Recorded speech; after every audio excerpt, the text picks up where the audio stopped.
एक गे है दो गे हाई लेके तीन गे हाई चार गे कहो है एक गे दू गे तीन गे चार गे ई घरवा में का करबोगे? आज सामान पैक करबोगे, कल बम्बई जाबोगे। अच्छा बम्बई जाबोगे?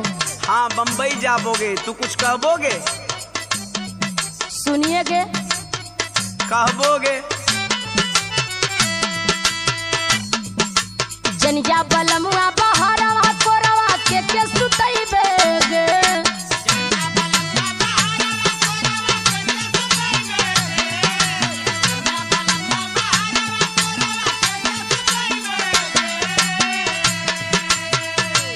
ए हो जनिया बलमुआ बहरवा कोरवा के सुतइबे गे। आ कैसे कटी बोला भोरवा घोड़वा के कर दबइबे गे।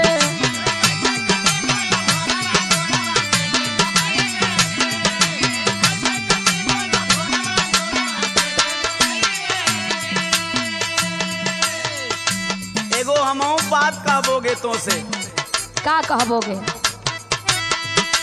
जाइब ना धनी बहरवा घरवा कैसे चलोइबे गे।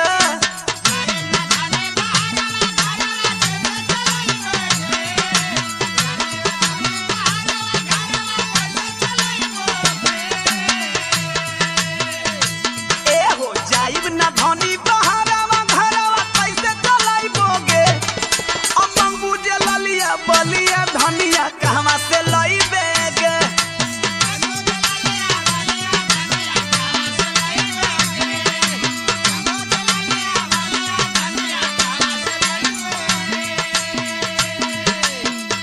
ना चाही किछु रह आँखिया के सोझा हमसे ढोवाई ना जा वनिया के बोझा।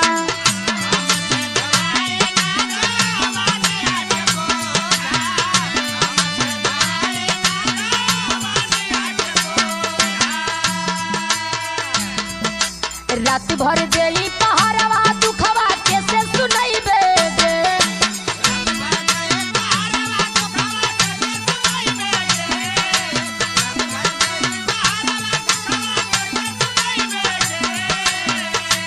ए हो रात भर देई पहरवा दुखवा कैसे सुनइबे गे।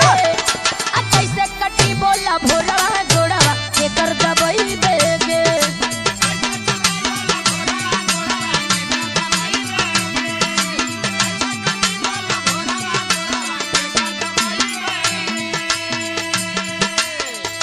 तू तो सही बोलबोगे लेकिन एक मजबूरी बोगे।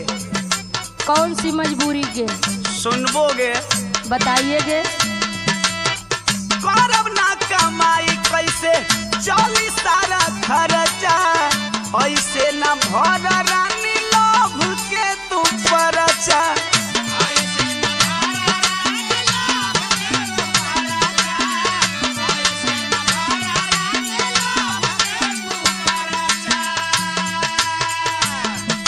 जीवन के इहे सारा नैया नहीं डुबइबे गे।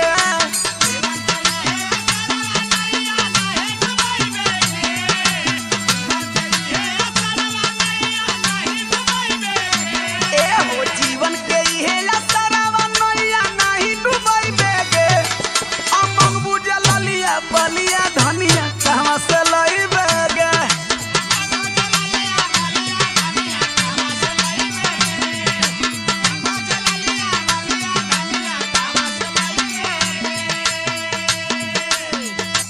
मेरी एक बात सुनिएगे। अरे बोलबोगे रानी बोलबोगे, तुमरो ना सुनबोगे तो केकर सुनबोगे।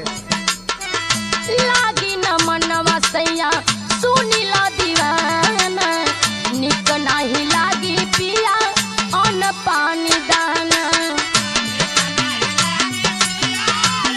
अरे टाइम टाइम से खाइबोगे।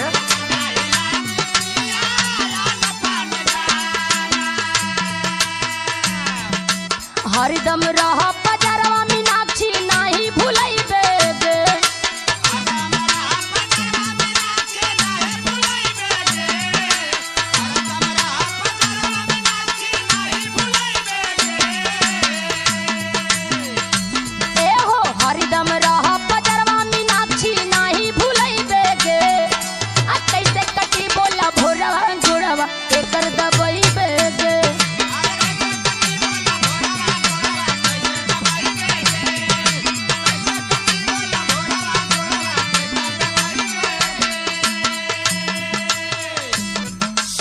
बोगे रानी, हम फाइनल बोलबोगे और कल बम्बई जाबोगे।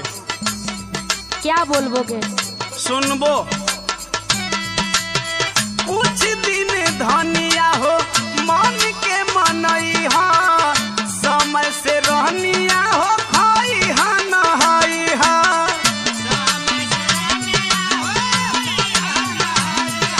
समझबोगे ना?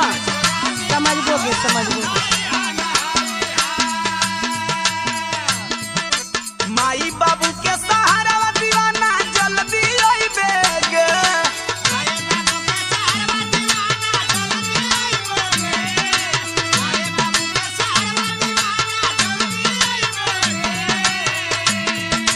माई बाबू के सहारा दीवाना जल्दी अइबोगे। अमंग बुझलिया बलिया धनिया कहवा से लइबेगे। रात भर देई पहाड़वा दुखवा कैसे सुनइबेगे। जीवन के इहे असरवा नैया नहीं डुबइबेगे।